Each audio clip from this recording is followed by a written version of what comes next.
mga wowits at mga meganoners, eto na ang i-emote mo yan ng 103.5 Wow FM. At kasama natin ang isa sa mga nag-emote sa ating fan page sa Facebook. O diba, ang Star DJ MRFU. O yan ang chairman natin dyan sa Facebook. Kasama natin si Dayan. Hello naman sa'yo, Dayan. Hello.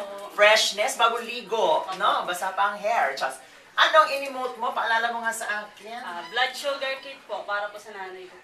Blood sugar kit dahil ang nanay mo ay malamang ay wala sugar? Diyos! Ano? May sugar at Marami. mababa rin po yung sugar niya. Diabetic? Opo, diabetic. Ano ba laman ng kit na yon? Meron na po siyang yung gadget, Oo. tapos yung strip, tapos yung karayom. Para na-check? Opo, para na-maintain po yung sugar niya. Kasi minsan sobrang taas, minsan bumababa. So, Magkano yun ulit?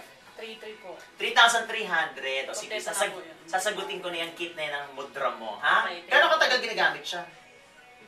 Matagal po yan, basta ang bibilhin nyo na lang po, yung Hindi nag-expire? yung strip na lang. Hindi na Strip lang nag-expire po. yun.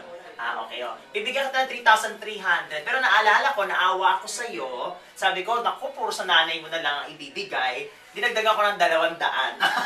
Para maging 3,500, di ba? 3,500. Para makapag-blower ka, no? Dahil basa pa, yung 200 pa-blower mo, no? So, may 3,500 ka. Ito, 1, 2, 3,500. Okay, thank you po. Anong edad na ng mudra? 62. 62, bata pa. Kayang-kaya. Sabihin mo, pagaling siya, ha? Opo. Sabihin mo, ang sugar, ha? Alagaan. Ikaw din, baka meron ka na rin. Meron ba? Wala naman. Wala naman. Wag muna. Kaya dapat mag-diet, ha? Cholesterol po, baka Cholesterol marao. Baka anong cholesterol kit naman ang hingin mo sa akin. Okay, dahil dyan, labas mo yung dila mo. Be. Wag!